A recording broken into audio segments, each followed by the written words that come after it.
Under the fluorescent lights of a locked school gym in the heart of Sydney, a single text message was sent from a young woman's phone. It was brief, urgent, and deeply unsettling.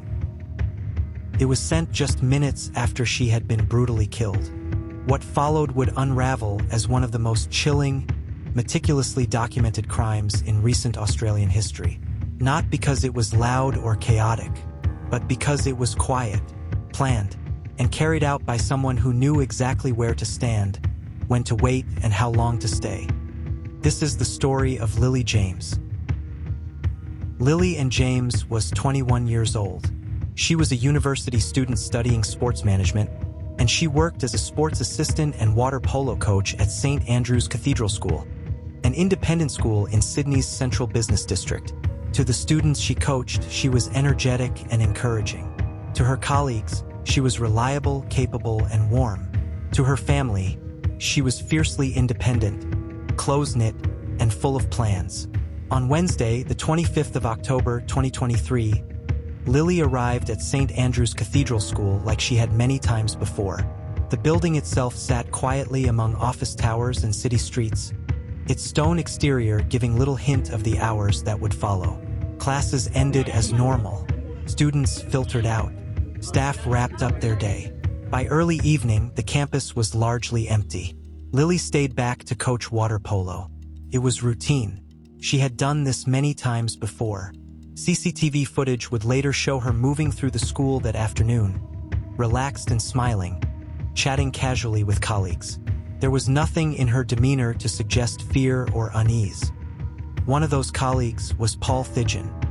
Paul Thidgen was in his early 20s and worked at the same school as a casual sports assistant.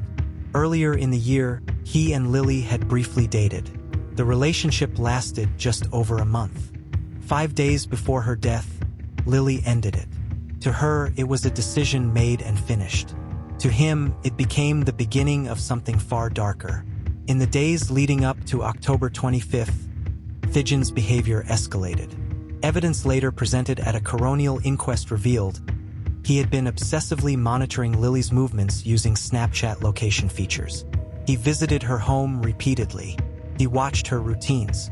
He followed her through the city. He purchased a hammer. He rehearsed. On the afternoon of the murder, CCTV captured Thidgen arriving at the school well before Lilie finished work. He moved through the corridors with purpose.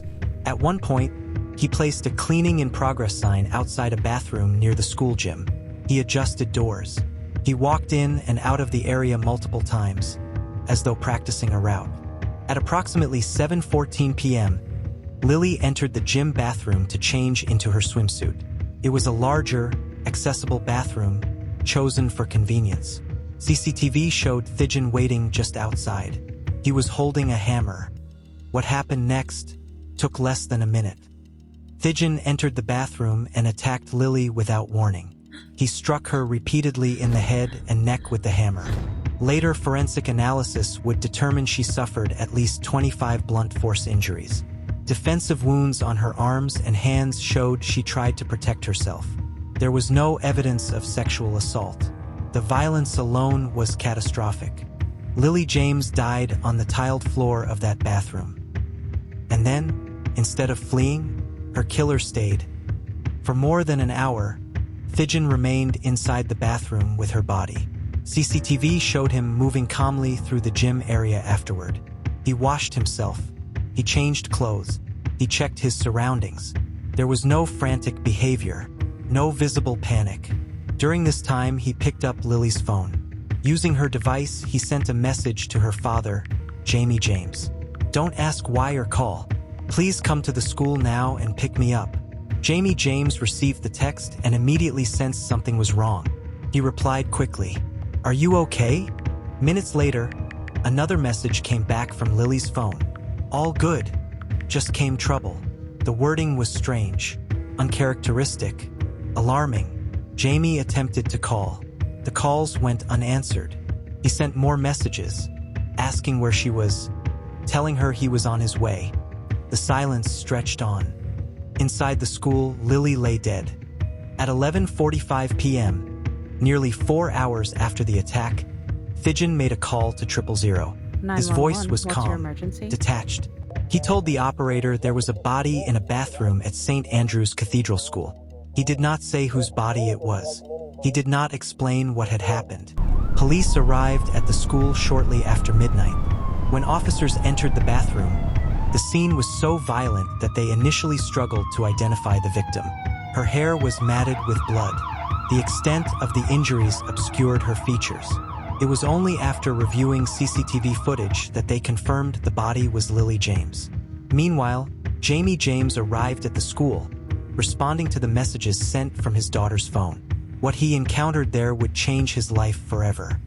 In the early hours of the morning, as police secured the scene, Thijan drove east to Diamond Bay Reserve, a coastal cliffside area overlooking the ocean. Less than 3 minutes after parking his car, he went over the edge. His body was later recovered from the rocks below. He was 23 years old. In the days that followed, the shock rippled outward.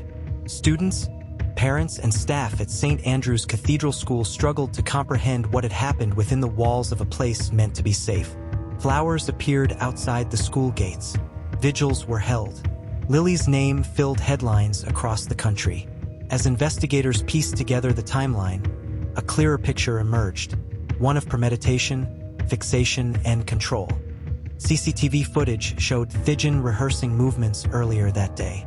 Digital evidence revealed extensive stalking behavior. He had lied to colleagues and family about his studies and employment history.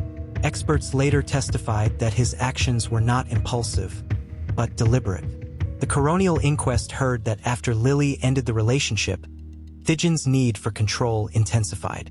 Domestic violence specialists described his behavior as consistent with coercive control, a pattern often misunderstood, often underestimated, and often deadly.